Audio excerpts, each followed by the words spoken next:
What's up mga guys? Ayan, iano ko lang yung kung tama ba yung proseso ng aking pagluluto. Ayan o. Yung mga itlog. Ayan. Pangalawang itlog. Tapos, mikos guys. Halo-halo. Tama kaya yung ginagawa ko guys? Yung proseso ba? Inuna ko yung itlog. Ayan. Tapos na, lapit na. Tapos sit aside. Tapos mantika ulit. Siyempre sibuyas. Ayan guys. Tapos bawang. Pag lumabas na yung aroma, siyempre ilagay yung sili. Paborito nating sili. Manamis-namis yan, hinog eh. Ayan guys. Tapos ang ating kamatis.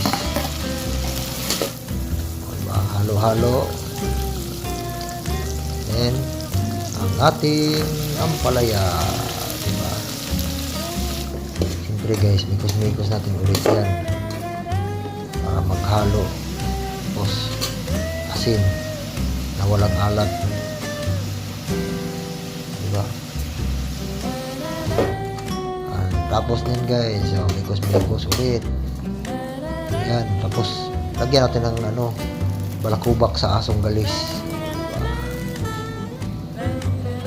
Tapos ang ating ihi sa paniking hugis.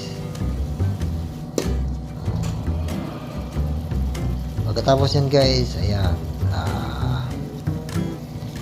balik natin yung itlog na inano natin kanina, niluto. So ayan, malapit na guys.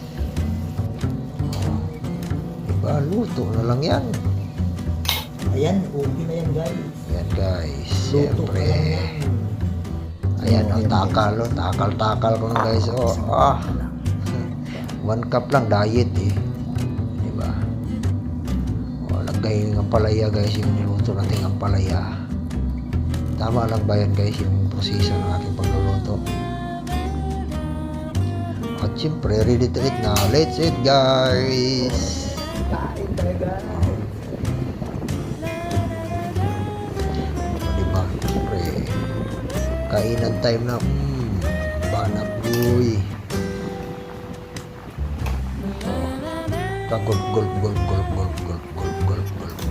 Diba? Siyempre, bitin tayo dyan. Hirit pa. Diba?